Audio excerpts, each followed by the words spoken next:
Hi,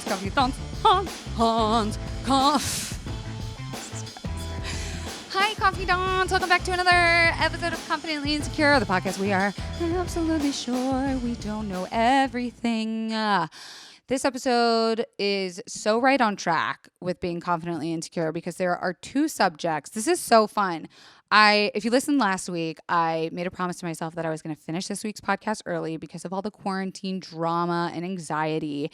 And guess what, bitches? We did that. All thanks to you guys. This is such a fun episode because two confidants reached out to me via email at confidentlyinsecurepodcast@gmail.com about their knowledge, expertise, and activism in two subjects that I definitely feel confidently insecure about. The first is a lovely, wonderful boy by the name of Jacob. He is a 16-year-old activist who, I don't want to spoil it. He'll introduce himself, but that conversation was so insightful, so fucking cool. This 16-year-old is a bad ass.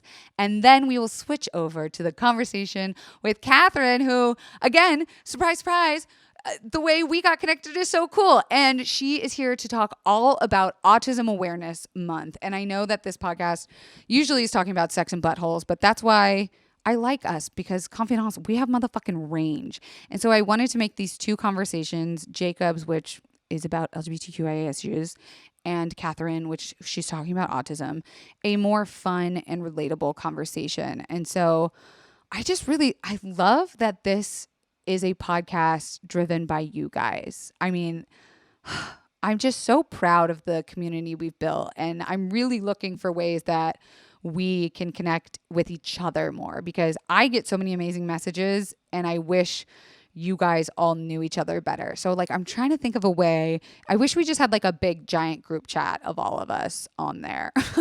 I also don't want to plug, but just let you know that our merch store on Teespring, which is linked in the description below, is open, and we've got all sorts of discounts and giveaways running on our Instagram at confidentlypod.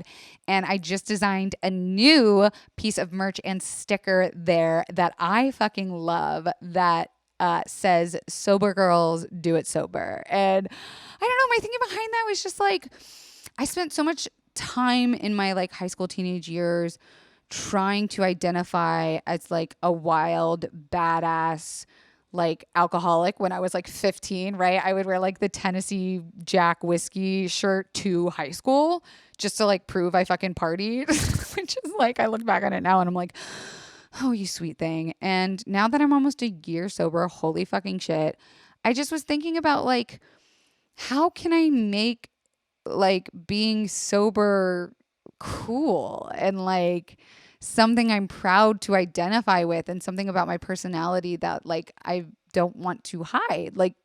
Kind of the same way that I made the Anxiety Queen merch, which so many people fucking came from me being oh my God, you're capitalizing on mental health. I'm no, I'm not. I'm trying to start a conversation. And so with Sober Girls Do It Sober, I just think it's really funny, A, and B, just a way to be proud of who I am. And so that merch is up there now. You guys can find all of that in the description below. There's also some cute Confidently Insecure merch. There's a coffee mug that I love that says "Drink coffee and don't be a cunt." A reusable tote, an organic tote bag of the Conscious collection that says "Don't be a dick to the environment." It's just, I'm enjoying designing, and I love your guys' feedback. If you have design ideas or quotes from episodes we've done, shoot them my way. We're working on getting the confidant stickers up there, and these amazing Confidently Insecure hollow stickers that you guys eat up so quickly. I'm finding a way to get that all on Teespring, because right now I'm just doing it via the Confidently Insecure podcast. Okay, enjoyed this episode. I love you guys so much. I hope you're staying safe and staying indoors if you can. And if you can't, thank you for being brave and being out in the world, being essential. All right, guys, enjoy. Oh my God, before we go to the show, I just checked my calendar at what date this episode is coming out on. And bitch, it's April 13th. my big sister Megan's birthday. Oh my God. And I can't even imagine what it's like. I mean, I know we're not supposed to be selfish during this time, but it's hard not to be sometimes. I can't imagine what it's like having a birthday during the quarantine. So if everyone real quick, because she listens to these, can we please around the world together right now sing happy birthday to my sister Megan. Okay, ready? Come on. Just be silly. It doesn't matter where you are. Just sing with me. Okay, ready? And even if you want to record yourself on Instagram and send it to me and I'll forward it to her, that would be so amazing. Or you can tag her in it. Her Instagram is at Meegveeg, like MEEGVEEG. I hope that's right. If it's not, her background is green and she's got red hair. Okay, ready? 1, 2, 3. Happy birthday to you. Happy birthday to you. Happy birthday, dear Megan. Happy birthday to you. I love you, Wah. You're my hero. You're my best friend. I hope you have an incredible day. And I'll see you on our Zoom meeting later tonight. Okay, now to the show. Confidantes, this is a very special segment. Since we are in the quarantine, we're mixing up the episodes. We're inviting guests. We're talking to confidantes themselves. And I would love to introduce you to someone who I think he is making waves in a way that caught my attention. This is Jacob, everybody. I want to introduce you to my friend. He slid into the podcast email saying, hi, I would like to talk to you about activism. And I don't want to give it away, but Jacob, your email was so impressive. You're a junior in high school. Correct. And the message you wrote me had a link to this article about you speaking, doing public speaking in front of your legislation in Florida. And so I don't want to reveal too much, but I will let you take it away. What exactly are you advocating for? So basically, there's no protections for like workplace or renting or anything nationally. So each state has to come up with legislation. And then in Florida, there's no legislation at the state level because the state legislature is like not picking up the bill. Like we have our own version of a Mitch McConnell. And so the county level, there's no protections. And so what are we talking about protections for? Like not getting fired if they find out you're transgender or gay, and like not being evicted, just like basic things. And they're just not there. And so I went to the county and I went advocating for it because people don't realize, but it actually happens very often and it's not reported because there's nothing to report because it's not against any law. Wow. And is Florida unique in that sense? Like, is this a Florida specific problem, or would you say like protecting LGBT plus people are not protected and we're not thinking about that everywhere? Yeah, so this is a nationwide problem. Like some states like California and New York have protections, but there are a lot of more conservative states where they don't have protections, and those, especially other states where those protections really are needed. And so it creates like a vacuum of protection. And so how do you yourself identify? I'm gay. And hi. Tell me about how you got involved in this, because you're also a leader at your school, right? Right. So I got involved in this by just, first finding out that it's possible to create change locally. I was watching this movie called Milk on Netflix, and it's about the life of Harvey Milk. And they played some segments about counties passing laws. And I hadn't really thought about the county aspect, the fact that counties can pass ordinances and laws protecting people. And once I found that out, I was like, we need this in our county because I live in a very conservative county. And so in fifth period, which is a class where it's like really up to you for what you do in that period, I just started calling people in the county and pestering them and figuring out like, what are we going to do? How am I going to do this? Like, what is possible? And how old are you? 16. And you started doing it this year or? I started doing it this year. So you're 16, straight up picking up your phone in the middle of fifth period, calling the fucking government. Yeah. Okay. So tell me like what inspired this for you? Because I feel like at your age, I mean, at least in my case, I was a very selfish person. I was trying to think of like, what is my identity? How do I become comfortable in it? Who can I have sex with? Am I going to be on time for soccer practice? Is weed bad for my brain? Like, I was not Right. caring about other people. So like, how did you get involved in this subject of protections in the workplace for LGBT plus people? I think it's just reading stories of it happening to people and knowing that it does happen. It's really easy to put your head in the sand, especially in high school, and especially for a lot of queer people in high school. But I don't know. It's almost like it's not an option for me. Like if I see that happening, I don't want it to continue happening. Wow. Okay. So tell me exactly that you mentioned some things that have been like people get fired from their jobs or maybe they Right. get denied housing. What other injustices have you heard of that, you know, gave you passion and fire for the subject? I think also a large contributor is going to a really conservative school, maybe where people they're outwardly nice to you, but then their inner beliefs are that your creation is a mistake, your creation is a sin, your creation is this, that. And it's like there is a youth group in my school, which I think a quarter of the students go to. They rent out space from the high school and it's associated with a church that's like literally 3/4 of a mile from my house. And at this point, it's a mega church. Oh, And that church, I did an investigative article. They do conversion therapy. no. Yes, they do. And they It's believe in that being gay is a sin and there's no protection. So that's still legal in Florida? that's legal. Yeah. So if there's no protection statewide, again, there's no protection at all.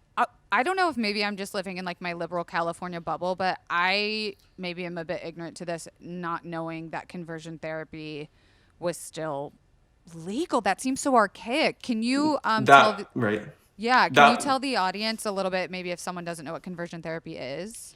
So conversion therapy is basically the practice of like someone trying to mitigate sexual attraction to the same sex or completely reverse it, which clearly is not possible. And the problem comes not like if you're 18 or older, because clearly that's you're seeking that out. It's like if you're a minor, and so a lot of states don't have protections for that. So there are literally like people in your town that are going to this group that is a church that still does this conversion therapy. And is it like outwardly marketed? Like, is it like kind of a hush hush thing that they do that? It's I would describe it as underground. I emailed a pastor there because I was like doing an investigative Yeah, tell me more about that report. article. Expose them. Tell me the tea, Jacob. So I emailed them because I myself was ignorant and I was like, there's no way, but I'll just email just in case there's a story. And they got back to me. Some churches were like, no, we don't do that. Other churches, they didn't want to admit it in an email. But this church, they literally were like, we have someone who specializes in that. And they used that wording. And so then I started emailing him and I went to one meeting with him. And he described to me that like the nationwide, not even like countywide, statewide, nationwide, there is he called it a booming industry of Oh conversion my therapy. God. And so after a week, I got his contact and I ended up getting the contact of like 7 therapists. There was a therapist in Orlando where it's literally supposedly banned. So it's crazy. And I don't think a lot of people realize that like the churches they might be going to are doing that. And I that's a good point because I think I grew up in a mega church in the South, a Southern Baptist. Jacob and I live our towns are about 3 hours apart from each other, as you mentioned, and it wasn't like no one would say it to your face, but there were clearly no out members of the congregation. And like, you know, if anyone had a kid who was like obviously queer, it was not ever discussed. They weren't allowed to say it. Like it was very hush hush. I mean, even like people of color were very rarely seen in our congregation. And we are a fucking mega church, like thousands of people. And you know, went back, I hate to say like back in my day because it wasn't that long ago, it was not something you thought about. Because the reason I bring this up is that I think a lot of people who are in these deep religious communities say it's not all of us. Like we're not all bad. Like I don't believe Mm-hmm. in this, but as you mentioned, like some people might not even know that it's going on next Right. door or in their town. And so, I mean, the fact that you straight up fucking serial investigated this shit yourself as a 16-year-old is pretty amazing because I don't think people know that they have the power to do that, to just straight up cold email a church and say, Mm-hmm. I mean, were you acting as if, did you tell them you were doing an article or did you? No, I told them I acted as if I was like a 16-year-old that like was confused and like Oh. didn't know. And so I was like, I don't know if they're evil enough to take advantage of like this character I'm portraying that's like this clearly vulnerable child. And they were. They brought me in and they're like, through pastoral counseling, you can get rid of your urges. Tell me Um, about these people. What kind of people are they that you're working with? I'm assuming straight, white, older men. right. Straight white Right. older men, part of the Yeah. Catholic Church. Oh, so it's Catholicism. Interesting. Mm-hmm. So when you are playing this character, are you like wearing a wire? No, that's technically illegal in Yeah, I Florida. know, but you see it in the movies where they like pat them down, right? But it doesn't seem like they're very ashamed to speak to people. No, I don't think. I think they're so enveloped in the idea that they're the ones fighting for justice. They don't even think to realize that someone might be uncovering them because they really are the bad guys. They really think what they're doing is right. Mm-hmm. So you go in, you're playing this character. What was the meeting like? Is a lot of like scripture reading versus like, is it all God shame based type conversation? It was a lot of initial heartfelt messaging to be like, eventually he got into it and he was like, God created sex. Basically, there's pleasure, but it's for creating a baby, period. Which, Oh, Jesus. and No so pun he's intended. yeah, and so he's like, so you have a role to be abstinent your entire life. Mm-hmm. By 16, I can't even, I wouldn't even want to admit my body count. So tell me, Right. so tell me then about like your peers, right? Like you go to a school, you mentioned it's pretty conservative. You Mm-hmm. obviously live in a conservative town. You're making waves. You are starting a revolution. Are your peers reacting? How's your family reacting? Are you feeling safe? Right. So I think a lot of people in my school don't really know about the things I'm doing. But like for the people who do, again, it's like that outward kindness and inner your life is a mistake. It's the And bless your so, heart yeah. attitude. Mm-hmm. And I think what I've noticed the trend is like when I was littler, you would like watch these churches that believe that and they'd be open about it. And the churches now are like recognizing that that's not the way to continue. And so you see them like becoming Instagram famous and like super modern and like they're super shareable and it's young pastors. And it's like I see it getting shared all the time in these trendy Bible quotes and youth camps and all that. But then you dig a little deeper and it's still that we believe Bible is like word for word the word of God. And it's tough So, because I know firsthand that I consumed that information because that was just what we did every Sunday. Like my parents, my mom's a pastor's kid and my dad got sober. And so, his belief in God became really strong. And so that was just what we did. And in the same way, I think that politics are passed down to kids, that a lot of these young people, like your age, don't know how to break off mm-hmm. into different thinking than their parents. Like how did you end up so bold and progressive? Well, a large part is because I mean I didn't grow up in like a super religious or Christian family. I grew up like so I'm Jewish and a lot of Jewish Muscle. people and so a lot of Jewish people they're really not even religious. They just do it for Right. cultural reasons. Isn't it changing too where they're saying like it should be listed as an ethnicity or something? It technically is an ethnicity. Right. Like yeah. So Yeah. it's not just a religion, like there's like culture and like history behind it. And so they're not like you're gonna burn in hell or whatever because a lot of people aren't even there for that. Like they believe in God, but they're like not there because they believe word for word the Torah or whatever. They're just there Sure. to keep that culture alive. Totally. So you got to see the world from a totally different perspective. Right. So that's amazing. So let's shift then a little bit to policy and legislation, because politics don't do well on this podcast, because I think everyone Mm-hmm. gets stressed the fuck out about it. Yeah. No one wants to talk about it in the climate we're living in. The idea of doing what you did, going to a courthouse down to the place of adultness and speaking on a topic so passionately. Tell me how you geared up for that. Tell me how you even planned for it. How did you like plan out your mission? So the people at the government building, they ended up like just like ghosting me, I guess you could call it. They were like, I don't know how to put a new ordinance on the docket, which like for some people that's their job. So it was kind of funny that they didn't know how to do that. And But what is your like ordinance? What exactly were you going there to implement? a human rights ordinance. So like basically three things, which would be banning discrimination for renting, for jobs, and banning conversion therapy. Wow. So just like the fucking package deal, baby.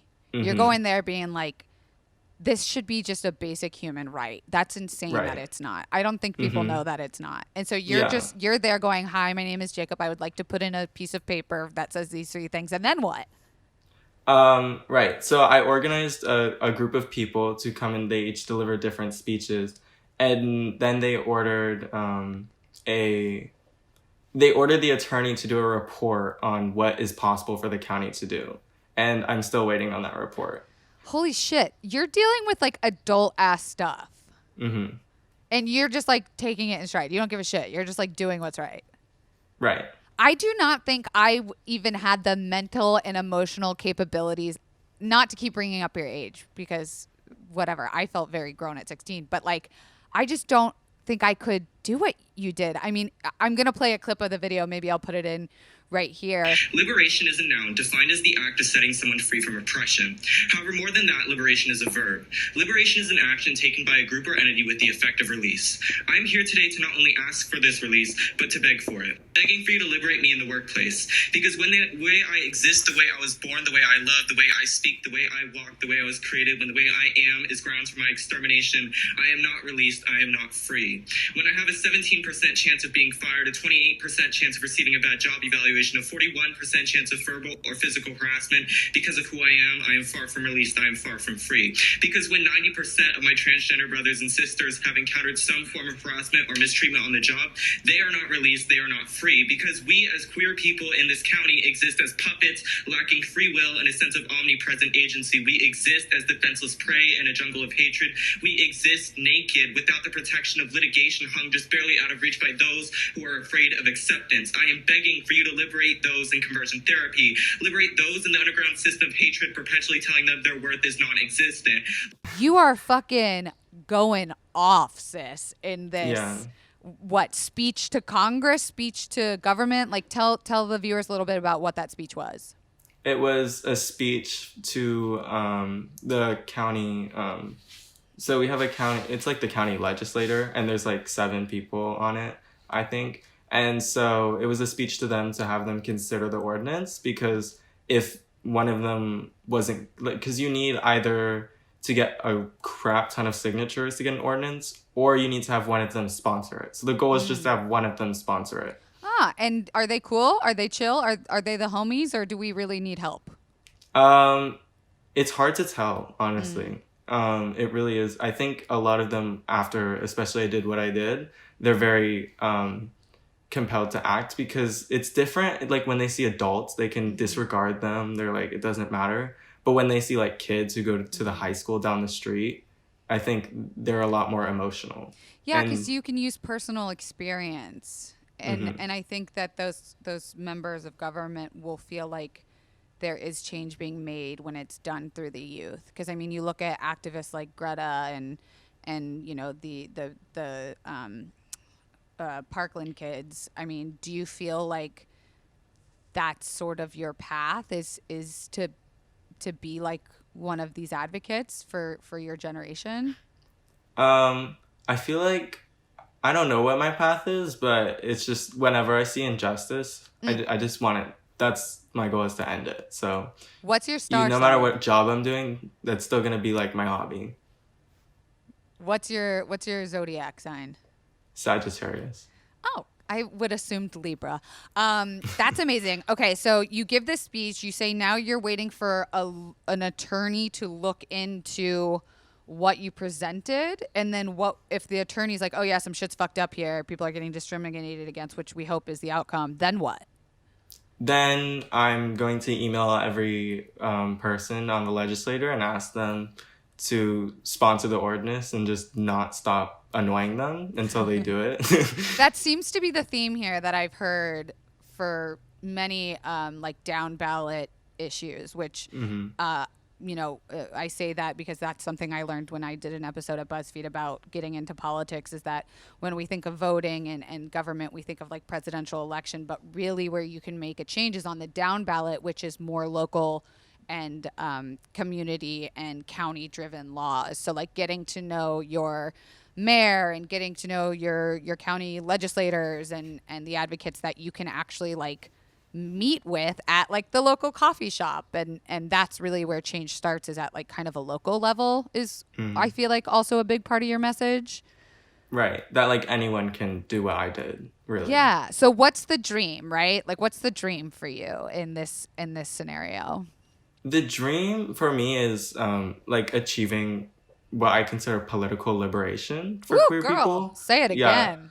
So I think a lot of people are focused on like social issues, especially like editors at like progressive magazines, maybe because they might not like realize the extent to which political liberation isn't achieved. And I think before you even begin to consider social issues, you have to achieve that political liberation. So to me, that looks like extending the Civil Rights Act to queer people. And then once that occurs, I think we're forcing people to accept our existence instead of just like tolerating it. That's amazing, and that's such a good point that you bring up, that we kind of have to start at like the base level of human rights before, we focus on all this other stuff, which is still amazing. But the fact that this is so overlooked and unknown, I think, having you on the podcast, that's what I wanted to hear. Is I want everyone, all the confidantes, to hear that this is happening. Now, we do have a lot of international listeners, like in the UK and Canada. I don't know shit about any of those governments. Do you? I don't know much. I know that they definitely do have more protections generally. Okay. So like they still have Step Up discrimination. America. But yeah. Of course, right? Like everywhere.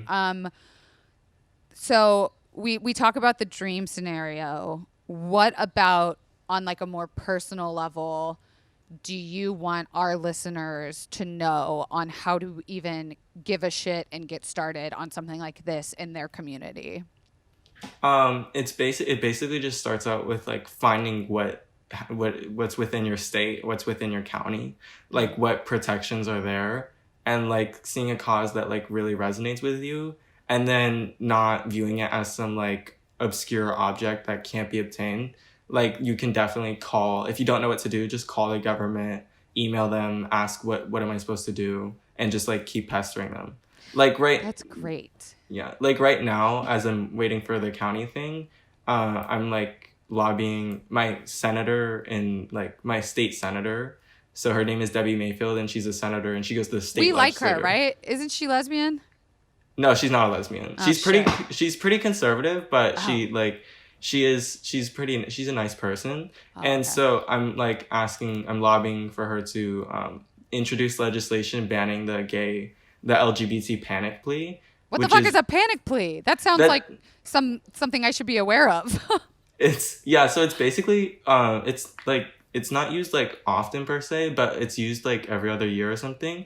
And it's this plea that's like, if you are like, so if like there's a heterosexual man and a gay man, and the gay man is hitting on the heterosexual man, and the heterosexual man like kills the gay man, he's basically like, I panicked and I had a momentary lapse of sanity. Straight men use that all the time for transgender people. Yeah, and it really does mostly impact transgender people, trans women of color. Right. And so it's like they'll be like, I was in bed with her and I didn't realize that they like had a certain part of themselves. Right. And because of that, I like killed them. And then they courts get will off. Yeah, they have like diminished sentences, or they might just get off. What the fuck? Yeah, it's crazy. And that's called panic what? Yeah, it's craziness. It's called panic. What did you say it was called? Panic defense? It's the LGBT panic plea. And so that is still carried out in Florida is what you're saying. And you're trying to get that to be over. Right. And I'm assuming that's probably a nationwide problem too in some of the more conservative states. Actually, I think it's only banned in like 12 states. Yeah. Confidants, we have some motherfucking work to do. And like, I was kind of in my head laughing when you said in your last answer about like, call the government. I'm like, what's their number? Like, is all of this stuff just you Googling it? Like, are you literally just Googling like Yeah, your you counties? just Google it. And so it's like, we have no excuse. We all have the internet. We all have a little bit of time right now. I think if anything, like now actually is a good time to call because people... Well, would it not be a good time to call because people aren't at work? Well, they're working from home, so it's a good time to call. Okay. So leave voicemails, start tweeting. And I think even just being aware of it in your county, because it would blow my fucking mind if I felt like I had like my queer folk and then to find out that we're not protected in my own fucking county. I feel like some confidants are going to have that revelation. And I hope that, you know, by talking to you and you spreading this amazing information that we all just become a little bit aware, because that feels so archaic and ass backwards that we're even having to have this conversation. Right. Like there was a dance teacher in my county. Her name is Monica Lashandrio. And she basically worked at this Catholic, well, I don't know if it was Catholic, but a Christian private school. And they found her in a photo of the our Pride Parade. And they brought her in and they were like, are you gay? And she was like, yeah. And they were like, you need to stop doing that. Like, stop being gay. Stop. And she was like, that's not how it works. And so they were like, okay, you need to leave. But then before she left, they were like, no, wait, we don't have a substitute. Can you like finish teaching for the day? Oh my God. Yeah. And they get $1 million. The school that did that gets $1 million a year in funding from the taxpayers. I feel like I remember hearing about this or like a situation similar to this, but is it not like someone tweets about that injustice and like 1 million people call that school and they get their funding pulled? Like, is it still such a strong conservative background and like community that they are still able to uphold themselves? Yeah, they do still uphold themselves. They have 5 stars on Google and everything. There's a lot of schools that are like private Christian, discriminate against gay like faculty and students, and they get public funding still because the like laws that have been introduced just get killed. And I think that people don't realize in those small private religious schools how many closeted people there are, and that they are just going to closet themselves until freedom. You know, like I think a lot of places like that think that they're like solving a problem. I'm making air quotes, but the same way it's like we've always existed since the beginning of time. It's just more visible now. Like, I don't know what they're like. I don't get why they're wasting their fucking energy and time on something that is not. It's just frustrating. My brain is a little on fire. It is really frustrating. Yeah. And so what do you want to like be? What do you want to do for college? What do you want to, I mean, I don't believe in college. So if you say you don't want to go, I totally support that. But like, what do you want to do? What's your future like? I don't know. I want to be a professor to write papers, stuff like that. Oh shit. You like smart. I should send you some of my like articles and shit so you can copyright that. That's amazing. So, okay, when will we hear? Do you know? Can we get like an update from you from time to time?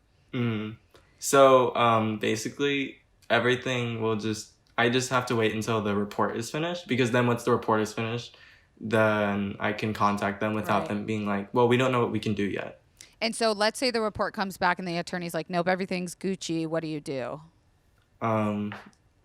Well, that's just not going to happen because because not everything's Gucci. So I'm so sorry I said that. How gross. I am from Florida at the end of the day. Sometimes it just slips out.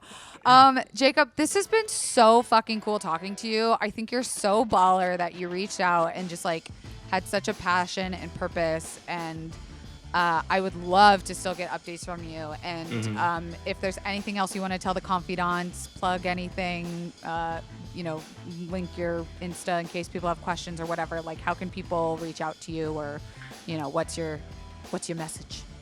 My Instagram is just Jacob Gelman, so it's just my name.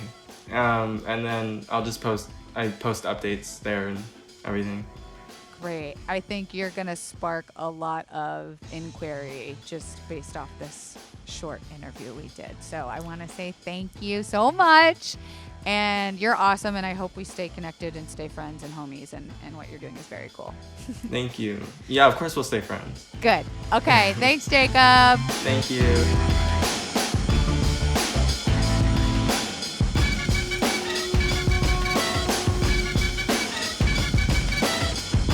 Confidants, I've got another really cool, fun, educational.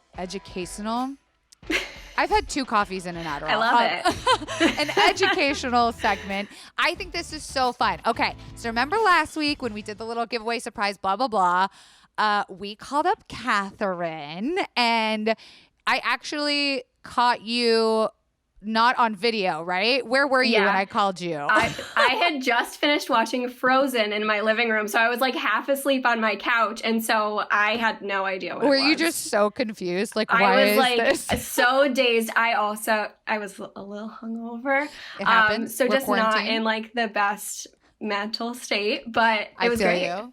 You know, I have an entire part of my book is about hangover anxiety, because that was my biggest problem about drinking. Yeah. I mean, I've been sober almost a year now, which is crazy. Whatever. Congrats. Okay, that's not what this is about. Thanks. Kathryn, our confidant. So after I reached out to you about the giveaway, you wrote back to me and you told me a little bit about what you do, and that it is actually Autism Awareness Month, which is something that, I'm not going to lie, like before we start the official interview, I know nothing about. There is a little bit of, I did a little bit of research for a character that I wrote in a script, but I was very cautious about it. And maybe we can talk a little bit about that later too, about like how the media portrays people with autism. But I just want to say beforehand, if I fuck up, I'm going to try my best to not sound like a dumb, ignorant asshole with autism, but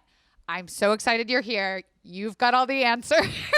I don't know about that. You've got some stuff to say about it, which I'm really excited about. So tell me a little bit about what you do. Yeah, so I am a clinician and diagnostician at an agency that works with individuals with neurodevelopmental disorders, autism being one of them. That is a fucking job. Yeah, I feel very like official saying it. But. You are official as fuck. How did you get into that work? So I, like, very long, like, roundabout way. I originally went to school to be a teacher and then decided, I was like, maybe this is like, I like working with kids, but maybe this isn't exactly what I wanted to do. Panicked, ran away to Disney World, worked there for a little bit, and then I came back. Where else do you go when you panic? Obviously. And then I got my master's in social work, and while I was doing that, I nannied for a family that has 5 kids. 2 of them are on the autism spectrum. And then after I graduated, there was an agency like right near me that specializes in working with kids on the spectrum, as well as a lot of different other things. So I interviewed there, and the rest is history. So many questions. First of all, a master's in social work. Yes. What does that entail? I dropped out of 3 colleges, so like you really have to educate me on that. Yeah, no, so social work is very broad and all-encompassing. There's like a lot of different branches of it. So there's like macro social work, which is more focused on like public policy, and then there's more micro level social work. So like kind of the part that I wanted to get into was more the micro level, like clinical social work, basically therapy. I was going to say, it sounds like you're a therapist. And my second question, I just have to get out of the way, is what did you do at Disney? I was a lifeguard at the Yacht and Beach Club. Shut up. Okay, moving on past your Disney life. So another thing you said that I realized is you said you worked with a family who had 2 children on the spectrum. And I already think I fucked up by saying someone with autism. Like, what is the proper language? It's changing. That's a great question. I'm glad you asked. There is not like one politically correct term because it's like with anything else, people like to self-identify with different things, right? So somebody might like to self-identify as autistic, whereas somebody else might be offended by the word autistic, right? Like, so I live with autism or... Right. So a lot of times, like, we use autism spectrum disorder, which is just kind of like the umbrella diagnosis. But then like the word suggests, right? Autism spectrum disorder, it is such a broad spectrum, and we can talk about that a little bit. And I think like disorder, the word adding disorder too, like when I was at BuzzFeed in 2015, I had been misdiagnosed bipolar. And when I was diagnosed with it, I held on to that identity like so hard, and bipolar disorder, like I that's why I'm kind of like torn about diagnoses in general, because I made a video where it was like a BuzzFeed trend at the time where you go on camera and you say, I'm this, but I'm not this, like basically to dispel stigma and rumor and stuff. So I would say like, I'm bipolar, but I'm not crazy, or like I'm bipolar, but I don't have like two personalities. And a lot of feedback, it was like half and half of people like saying, I don't think saying I'm bipolar is the right way as much as I have bipolar disorder, because then it becomes like your whole identity. And so I could see why people, like when you say like they're autistic, it's it immediately you go into a category of something, and like you called it a spectrum, and like we look at something like the bisexuality spectrum and it's kind of like, oh, everyone's on it, right? Like everyone's somewhere on it. And then to add the word disorder makes it seem like a handicap, right? And so like where are we in the world right now with treating autism as a disorder or a I don't know if handicap is the right word, but yeah, maybe it's like ability versus disability, right? So disability was what I was thinking. I mean, I still personally feel like the world has a long way to go as far as like the language that we use, but as of right now in the DSM, it is autism spectrum disorder. It's basically a big book that lists like all diagnoses like copy that ever created. So it's still listed as autism spectrum disorder. Okay. And people, is the word Asperger's no longer used?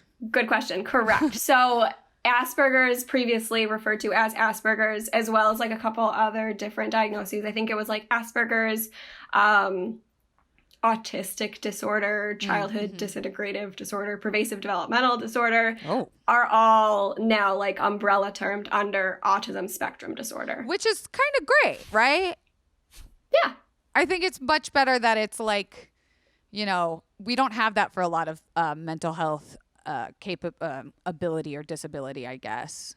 Yeah, so I think something that is really interesting that my boss says a lot is like your brains don't develop based on the DSM, right? Like people's brains are all like all over the place. And so the DSM is developed to kind of describe the way that your brain functions and the way that everybody's brain is functioned, just based on like the research that's been conducted up to this point. But it's also constantly changing and developing, and that's why we see like things that were previously referred to as one thing are now referred to as another thing, and like categories are changing all the time. So and it's right really now that's the language we're using, but and it's more about like being on board with the understanding of like being informed, I think, and like that is definitely something that like caught my eye about your email when I was like, man, I think I've been afraid to talk about it because I am such a big mental health advocate. And like, when I think of autism, I think of anti-vaxxers, the show that's on Netflix,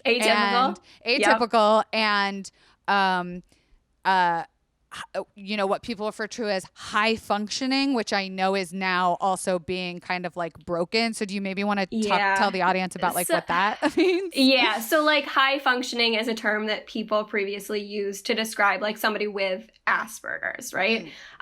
So I mean, that kind of like jumps into the conversation about like autism spectrum disorder, and just like, I guess I can talk a little bit about kind of like what that means, like what that diagnosis entails. So it's characterized by certain criteria, right? But again, people can fall from like one complete end of the spectrum to the other complete end of the spectrum. So this is, I think, where a lot of the confusion comes in around just the term like autism and high functioning and the different levels and what it all means. So like from a diagnostic standpoint, we're looking at like two major categories. So there's deficits in social interaction and communication is the one. And then the other kind of like characteristic is the presence of what we call restricted repetitive behaviors.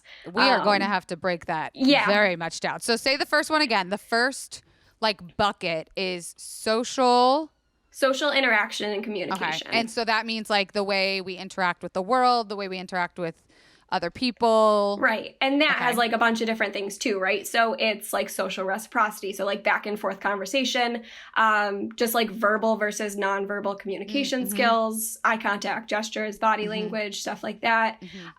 Sometimes difficulty with like perspective taking or seeing where another person's coming from. But it's all like, again, there's so many different things that go it almost into seems that. like just like personality. Like what then makes it okay, go to the other bucket. I'm skipping over myself. What's the other bucket? Restricted repetitive patterns of behavior, interests, or activities. So, repeated like motor movements. So a lot of times you'll see like young kids who are like rocking or hand flapping if they get excited. Maybe like ritualistic behavior, insistence on sameness, inflexible adherence to routines, which is like very prevalent right now with what we're going through because all of our routines have been holy fuck changed. Sometimes like either like overreactivity or underreactivity to sensory input or like unusual interests in sensory aspects of the environment, different like circumscribed interests. So somebody will be like very interested in one specific topic and they'll know all of the facts about that one thing. But those are like some of the things that fall into that umbrella. Okay, so talking about, what was the word you called yourself? A diagnostician? Is that, did I just make that up? Okay, wow. No, that's right. You got it. Thank you so much. Like I said, 2 cups of coffee. That feels like in my mind, and I don't want to project, but that feels like a big responsibility. It is. And so I'm going to be completely honest. This is like a very new role for me. So when I started at the agency, I just started out in like that clinician therapist role. So I started doing like individual therapy, group therapy, parent education, and skill building. And then after I'd been there for a little while, I moved into more of the diagnostic role. So I've been doing some more evaluations and assessments and stuff like that. And how does that weigh on you emotionally? Like you obviously have a master's in what you're doing, but like I couldn't fucking do that. No fucking way. Well, it's a lot of specialized training. So like I didn't graduate from my master's program with any specialization in autism whatsoever. It's really come from like my agency and my job. And they've been really, really awesome about providing a lot of training because otherwise I would obviously be lost. Well, you say agency. Tell me what that means, because I think we think of like hospitals or like rehabs or like what the fuck is an agency? It's just like an organization per se. And so, how do like, they make the company money? I work for? We don't know. Who cares? Yeah. I was just curious because it feels like, and I hate to say it like this, but like autism's having a moment right now. And like, it feels like the more visibility we're getting on it, the more people are getting involved, the more money is going to the research. Like, and again, maybe that brings me back to my question about like, it feels like a lot of what you're explaining sounds like someone's personality and that it's running up against what society deems, and I'm making air quotes, normal. Yeah, and that I think that's such a good point too. And there's a quote out there, I have no idea who said it, but it's like, if you've met one person with autism, you've met one person with autism, because everybody on the spectrum is so different and they all have different interests, different personalities. And I think that's, again, like where a lot of the confusion and the misconceptions about autism spectrum disorder come in, is like you think, or like society thinks about autism as looking one way, and it's not. And it seems like the way I've seen it portrayed either in like social media or like even TikTok and shit is like very disruptive, and the mom always is the hero. Like the mom, like everyone's like, that mother must be, and like I feel like that's such one way of looking at it. And so I wonder, at what point in the autism journey do people see you? It depends, right? So there are kids that we can start diagnosing as early as 18 months old. And I do have 2-year-olds that I see. And then there are other people who are like later in adulthood that never received a diagnosis. And I think that too just speaks to like, we can use the word like severity of their symptoms, right? So for somebody who is having much more significant impairments in their daily functioning, they're going to be more likely to be referred earlier versus somebody who is kind of more on like the more mild side. So their symptoms aren't impairing their ability to function like on a daily basis. They're probably not going to get referred as early. And like, there's also a difference too between boys and girls. So a lot of the research that's been done, of course, right, has been conducted on boys with autism. Yeah. Well, so, is it like a statistic thing? Like, well, there is actually a statistic that I found on the internet that said boys are 4 times more likely to be diagnosed with autism than girls. So it's now, is one it just in like we're not 34 paying boys. attention to women because we don't pay attention to women until they're like dead? Or is it, I mean, probably. Right? Okay. Yeah. I something popped up when you were talking about like age. Mm-hmm. So is autism falling under like mental health, chemical brain development? Like, is it something you can test for? Is it something chromosomal? Is it something you can see? Because I feel like I've always heard the stories of like showing, I don't even think I want to say symptoms, but showing signs at that childhood age. Like, what? Yes. So there's no like medical test for it, right? You're not going to go like get blood drawn and have a test that shows that you have autism. It comes down to like different genetic factors and environmental factors too.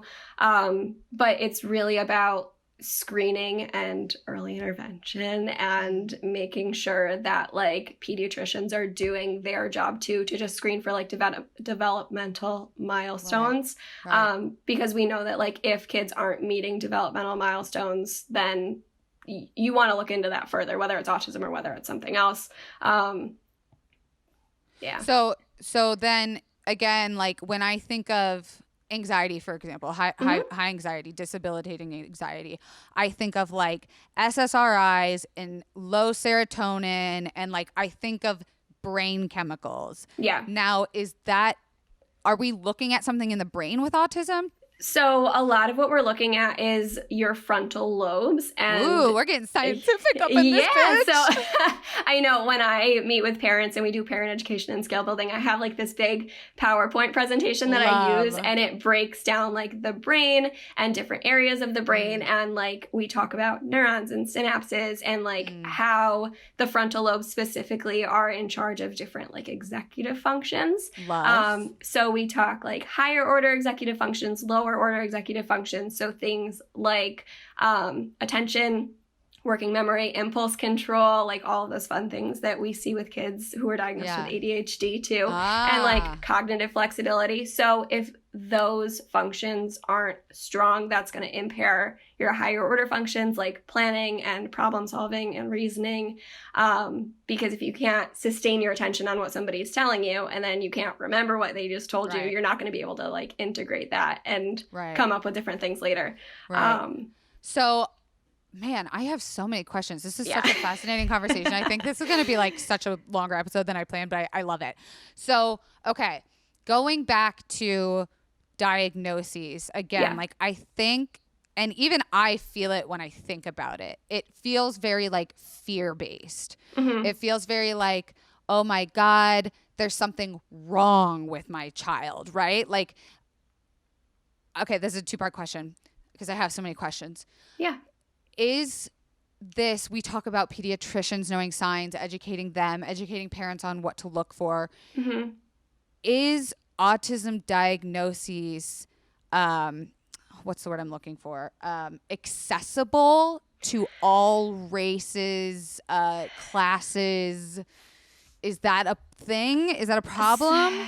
It is a problem. Yeah. Short answer, minority groups tend to be diagnosed later and less often. There are a lot of discrepancies as far as like if you're in a rural area, there's probably less likely to be access to services. And I know that's like a challenge that we see a lot at our agency. We have people that travel to come see us from further away. I mean, we're not in a big city. I didn't ask where you were. Yeah, I'm in upstate New York, so I'm not in like the city, but yeah. No, I love New York. I used to live in the city, but anyway, okay. So, okay, that's good to know. And then also that fear-based feeling, I think, can come off as like, what's the term? I'm so bad at word reaching. Is one of my one of my diagnoses. After I took Topamax for 3 years, I have a hard time finishing sentences. It's crazy. It is that does that show bias or like ignorance, or the word that keeps coming to mind is like racism against autistic people, but that's not the word. Prejudice. Yeah. Prejudice. So like the fear that parents get becomes like a prejudice against like autistic people. I think get put in a category such as like Down syndrome or something. Like, yeah. So, I mean, if a parent is afraid of a diagnosis and afraid of what that diagnosis is going to mean, there is a possibility that that will prevent them from going and seeking an evaluation and getting the services. But ultimately, the only thing that's doing is providing a disservice to their child, because we know the earlier a child receives intervention, the better the outcomes are likely to be. So, it's hard. Yeah. And it's not something like that you can see with like a fetus testing for Down syndrome. You can't see this. And so then I think parents like, again, freak out and go like, oh my God, there's something wrong. But what we're seeing in society, and like, I don't know if the media is helping or hurting, is that like, you probably know someone on the spectrum. Like, it's way more common than I think we know. Absolutely. Yeah. Like I loved when Amy Schumer came out in her latest special. I don't know if you've seen it, but there's a part where she had just gotten married at the time to this chef, and it was like this whirlwind romance. And there's a part in her special towards the end, which like, makes it sort of like the climactic, like bigger jokes, where she says, because my husband has, I don't know if she says autism or is on the autism spectrum. And then she stops and she goes, hold on one second, like, bear with me. I want to get this right because it's very important to me that I say this joke correctly. And she left that in. They edit around like if those, tapings get fucked up or whatever. But she left that moment in. And I thought that was so great and important because, one, no one, I think, assumed the guy she married had was on the spectrum. And two, it made me look at her differently. And I don't know if that's like a good thing or a bad thing, but like you then think of like if someone's like dealing with it or putting up with it, you think of them as like a strong person, right? Like, how do I break that ignorance in myself? Do I just need to know more autistic people? No, I love that you're asking the question. I think that's so important. I think it's really important that you're recognizing that too. I think the biggest thing that we can just do like as a society is spread awareness, spread acceptance. My dog, yeah. Is that a dog? Oh my God, I thought it was a cat. Wait, no, she's an Australian Shepherd. She's such a brat. Hi. Yeah. Oh, you guys on youtube.com/Kelsey Darragh, the cutest dog. Okay, it just walked into frame and I was like, what is that giant fluffy poop? Yeah, she's my baby. Back to the important thing you were saying. Not that the dog isn't important, because they are. She's very important. Very, very. So back to what you were saying is like recognizing the bias that I have and correcting it is just doing more research, becoming more educated. Yeah, educating yourself. I mean, I think too, like acknowledging any like stereotypes that you do have in your head about like what autism looks like, right? Because again, you probably do know somebody who has autism, is on the spectrum, and hasn't been diagnosed. And a lot of times too, like we as a society have just in the past like labeled these people as being like quirky or nerds or like socially awkward. And unless you know a lot about autism and diagnostic criteria and what Right. that looks like. You would never know Absolutely. unless they came out and told you, like, yes, I am autistic or I'm on the spectrum or however they want to self-identify. Yeah. I have to yeah. imagine too that it is totally different for kids, like at that teenage age versus like an adult, right? So maybe we can talk a little bit about those two things. Is like, for someone who gets diagnosed as an adult, what does that look like? So for like our agency, what we do when we're diagnosing is, I guess I'll talk about the kids part because that's the part that I have the most experience with.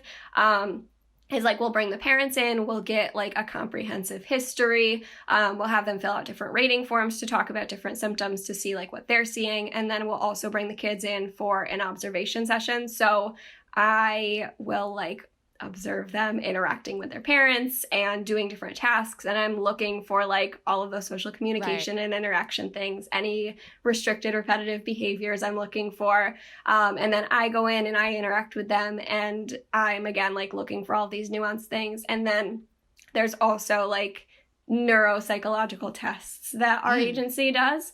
What does that mean? Break that down. That was a big word. Yeah, great question. So it's called the ADOS. It's the, I'm going to mess this up. It's the Autism Diagnostic Observation Schedule. There you go. It was beautiful.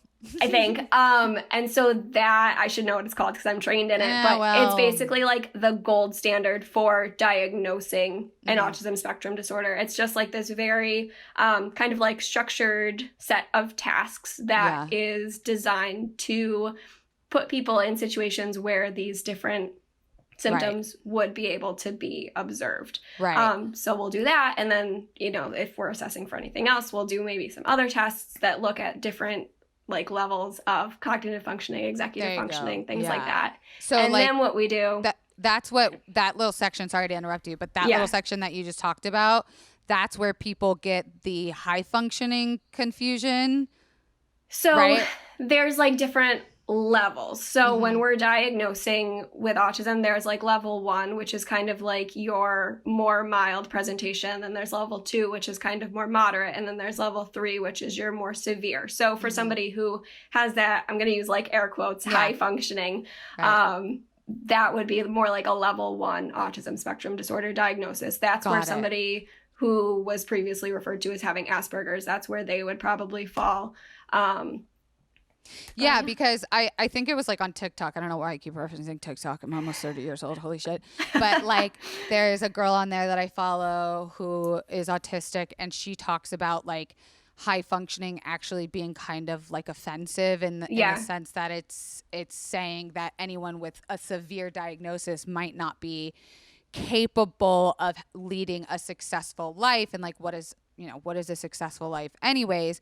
But you know, after you talked about looking at like the executive functioning, is there a moment that you have to like break the news to parents? So we do like a review session where the parents will come in and we'll go over like all of the diagnostic impressions, and then we also talk treatment recommendations too, which is my favorite part because that's go off, like sis.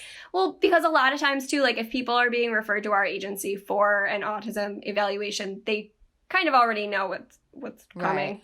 Or they're looking for answers. So a lot of times that session isn't like breaking hard news, Holding but the hand. it's like, let me provide you with this information that explains this experience that you've been going through. And a lot of times it's relieving for them to have a name to put to that. And they say, okay, now I know what this is. Now I know what we can do about it, and how we can help support my child or my partner or whoever is going through the evaluation. Because we do have a lot of really awesome evidence-based treatments that are used to help support that. Talk about that, because my first question about treatment was going to be like, is there a pill we're looking at? Like, what's our... No. So like there are medications that autism will co-occur with different, as any other, you know, mental health diagnosis will. So like sometimes if it co-occurs with depression or anxiety, you would provide medications for those. But like specifically for an autism spectrum disorder, no, you don't medicate it. It's a lot of like behavioral based interventions. So the gold standard for autism spectrum disorder diagnosis treatment is ABA. It's applied behavior analysis. So it's just very intensive behavioral therapy. And for the person or like yes, with the parents? For the person. Okay. So And like what does for that the look individual. like? So I am not like an ABA specialized person. Sure. But I mean, I know a little bit about it. It does a lot of like social skills training and just like behavioral training and just basically helping that person to be able to interact with their environment in the most productive way they can. And you're saying that like the younger they start that, the better? Yeah. Even like, you know, that's just, I mean, teaching like adaptive rhetoric, skills. Right? Yeah. Like that happens all the way up until, you know, your frontal lobe is developed or whatever. Yeah. Do you see the treatment as something that is covered by insurance? Is it a luxury? Are we talking privilege? Is it? So here's the deal. Here's the tea. Here's a lot of people. I shouldn't say a lot. It's not covered by all insurances. So for people who do have insurance that covers it, it's amazing.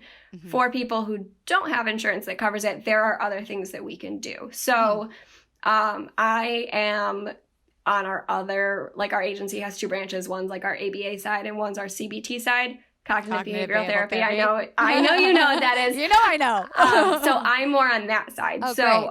I can do behavioral therapy with kids twice a week or once a week or in group therapy sessions, you know, depending on what they need. We're going to recommend different things as far as treatment. There's no like one size fits all approach here. But we do offer a lot of different things. And then we also offer like the parent education component of it because it's great if we can provide interventions for these kids, but if we can teach their parents about what's going on in their brain, why they're seeing the things that they're seeing, and then teach them how to also intervene in an appropriate way at home, we're going to see a lot more positive outcomes. Yeah, it reminds me a little bit of like my physical therapy team in that like it doesn't just stay at the PT's office. Like it comes in this house and it affects my partner. You know, I'm very lucky in that I have like his support and I have to imagine that it's, you know, it's a family dynamic. It's it's very much, you know, the more I guess support system you have, the better, just like with any mental health diagnosis. Yeah. However, I feel like autism is like strangely its own branch because of what media has done and talked about with it. Like I waited 32 minutes to bring up the vaccine thing, right? Like how do we even start? How do we even start this conversation? Jenny fucking what's her name? I'm really speechless when it comes to that. I have parents sometimes that come into the office that ask me, they'll ask me about vaccines and if they're correlated to autism spectrum disorder. And then they also ask me about red dye and if it exacerbates symptoms of ADHD. What the fuck is red dye? You can Google it yourself. See, this is Facebook's problem. This is 100% moms on Facebook sharing articles. This is 100% where this has come from. Yeah, I mean, there are parents that swear that if they eliminate red dye from their child's diet, that it eliminates their ADHD symptoms. And isn't that what that Netflix documentary did about the diet? Did you see that? Let me look it up real quick because there was like a family that I want to say autism diet. I want to say the magic pill. Don't get me wrong. Diet impacts all of our health and well-being. So and you want to eat a healthy diet. You want to be sleeping as well as you can. You want to be exercising regularly. That's going to help your physical health. It's going to help your mental health. It was the keto documentary. I haven't seen it. So like I imagine that someone sees that and they get really hopeful that like if they give their child a keto diet that what happens or what's shown at least in this documentary is what's gonna happen to their kid. Is that something you guys even give time to? Like when we talk about the vaccination conversation, are you guys trained to handle those questions in a certain way or like is it opinion based or what the fuck? I mean, no, we're not trained to, which is probably why I struggle with being asked questions like that. Essentially, like what I say is if the research doesn't support it, then I can't support it in my office, right? Because we are very evidence-based. I mean, if somebody wants to go try something and it's not harmful to them or their family or their kids or anybody else around them, you can go try whatever you want to. I have different things in my office. Like I have salt lamps, I have essential oils, just Me because too. I like them. It's happening right now. I have my essential oil steamer thing. I like them. And then parents will ask me like, oh, will essential oils cure this, that, the next thing? I'm like, I'm not going to sit here and tell you. Right. I went through that with writing my book. Like I had to be very careful of saying like, I basically don't talk medication in my book because I don't want to skew people one way or the other because I'm very like middle line about my opinions about it. But I have to imagine like, again, when you think of autism, like the first word that pops up in my head is vaccinations. And if someone is bringing an unvaccinated child or a vaccinated child into an office with other children, like I have to imagine it's hard not to eye roll or like fear the interaction or I just feel like that's such a big fucking elephant in the room in this kind of conversation. It is, and it's one that as much as I don't like to ignore discussions because I think they're important, it's also we kind of have to like pick and choose our battles here, right? So if I have a mom sitting in my office that's an anti-vaxxer, am I going to talk to her about all of the pros of vaccination and why not vaccinating your child is dangerous? Or am I just going to teach her about developmental disorders in the brain and everything? Because what's going to be a more productive conversation, right? Right. And, I think back to of when I went to Arizona, it was like a sec off the Mayo Clinic there.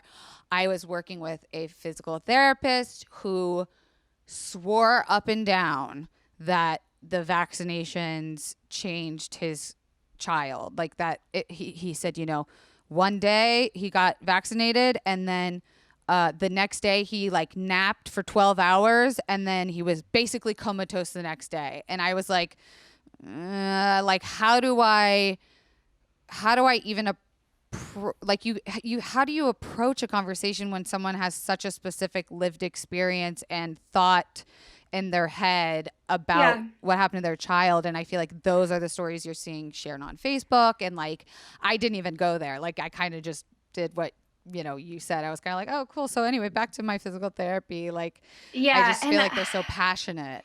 I hate to say don't, because I think it's so important that we have tough conversations and we engage with people and we share information, but you also have to pick and choose your battles, right? I feel like I'm just going to get like an onslaught of DMs after this episode. I'm like so nervous that like people are going to come find me. No, I will say, and I've had this conversation with guests before, is our confidants are so fucking respectful. Like even when I fuck up, and I have, people will email me and they will be so kind. And I cannot believe the compassion because I would not be that nice. Like when I hear someone, I'm like, oh, this fucking idiot. So I will say like, do not be afraid. And I think most of the idiot conversation is coming from my end anyways. But okay. So, I mean, holy shit, we've already talked for 40 minutes, but I want to get into a little bit about how I'm going to reference TikTok again. Can you believe this, Kathryn? I'm not even on TikTok. I feel like I need to like jump on the bandwagon. I'm just a lurker. I don't really participate, but it takes up an hour of my time every day. But I saw on TikTok, like a bystander was filming an incident on an airplane. And it was a mother trying to, like basically wrangle her child who's like, screaming and hitting. And the comment section was very interesting because I think the caption of the video was like, who raised your, like, this is where parenting at its finest or whatever. And then the comments, people were like, you don't fucking know.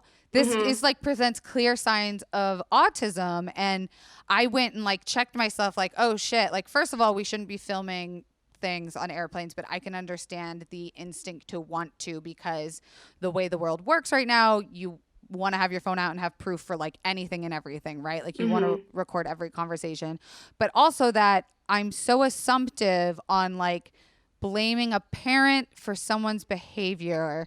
And it really made me take a second look at like, hey, maybe next time I see a struggle, maybe it's not a struggle, first of all. And maybe that's just the way someone functions. And like, I don't know, do you ever have to educate people on like proper etiquette, like societal etiquette? Like, how can viewers take away from this conversation looking at strangers differently? Oof, I mean, that was loaded. it is a really loaded question. I tend to do that. I get comments about that a lot. They're like, you ask 6 questions at once and then include a monologue. I'm like, sorry, it's my podcast. No, I love it. I'm going to bring this up because Autism Speaks is an organization that does they're doing a kindness counts challenge right now for the month of April for Autism Awareness Month. And maybe we could do it with your listeners. But oh my God, yes. Wait, tell me. Okay, wait, let me pull it up so I can like read exactly what it is so I don't mess it up. This is great. I love a good resource. So it's called the Kindness Counts Challenge. You can look it up on autismspeaks.org. I'm going right now. So it says, now more than ever, we could use some more kindness. A recent poll on Autism Speaks social media pages showed that 90% of people on the spectrum and their loved ones said that they experienced bullying or negativity. We are looking to change that number through kindness. Be an influencer of kindness by leading by example and spreading positivity to your followers by taking the Kindness Counts challenge. So how to take it is you film a kind and uplifting message to your followers on social media. The video could be anything from what kindness means to you, a kind message to your followers, a memory of when someone was kind to you, anything that could inspire more kindness during this difficult time. Aww. There's no wrong way to be kind. Make the challenge your own. Post it and tag Autism Speaks using hashtag kindness counts, and 3 of your friends, nominate them to post kind messages of their own. Yes. And then watch the kindness and positivity that you sparked spread. Yes, I'm going to make sure to put this link below because it's basically like starting a chain of just like all of us being less of a dick to everybody, right? Yeah. We're so selfish, right? Like I think about that video on the plane and it's like, oh, I'm so sorry you were fucking inconvenienced for 5 minutes when like maybe instead of picking up your phone, you could have offered help. And like, maybe that also goes back to something you can tell us and the listeners and the confidants is like, when do you ever offer help? Do you ever ask questions? Is it like based on personal preference or? I mean, I think too, like it's based on personal preference because if I'm having a hard time in public, there are times when maybe I do want help and maybe I just want to be left the fuck alone, right? So maybe you could offer help in like a kind and open way, and if somebody says no thanks, I got it, then don't. Leave them alone. But probably like offering help is better than sitting there like glaring at them or like recording something on your phone and doing that. So I mean, I don't think there is one right way of how to respond, but just like understanding that not everyone experiences the world the same way you do, and just trying to be inclusive and accepting of everyone, regardless of your differences, regardless of maybe they look like they're having a tough time right now. Focusing on this ability instead of disability, keeping an open mind. Go off. She's got this.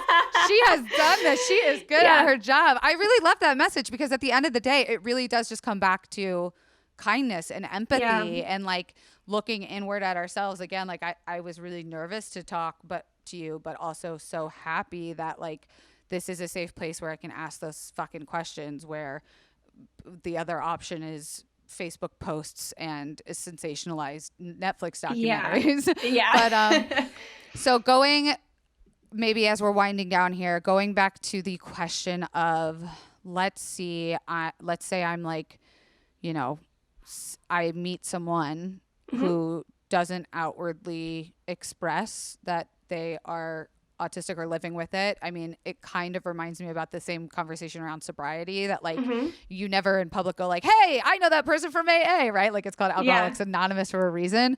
But like, is there a world in which this conversation becomes a little bit more transparent, the same way I'm always trying to do with anxiety, and not letting it be something I'm hiding from people ever. And I know that I'm kind of an anomaly in that I'm like outspoken and annoying, but I came up with this metaphor just now in my head, and I don't know if it's a good one or not, but I wonder if we can almost relate it back to like sexuality and just letting people decide like how they want to identify, and if they want to come out to you with their mental health struggles, challenges, diagnoses, abilities, whatever that might be, and just like letting people define how they want to be perceived and identified. Amazing. I think that is the fucking perfect message to end on. And holy shit, I'm so glad the universe works out this way, that like who knew like you sliding into our DMs and me sliding back would lead to such a wonderful, insightful conversation. Like that's why I just fucking love the confidantes, because everyone's so cool. You're so fucking smart.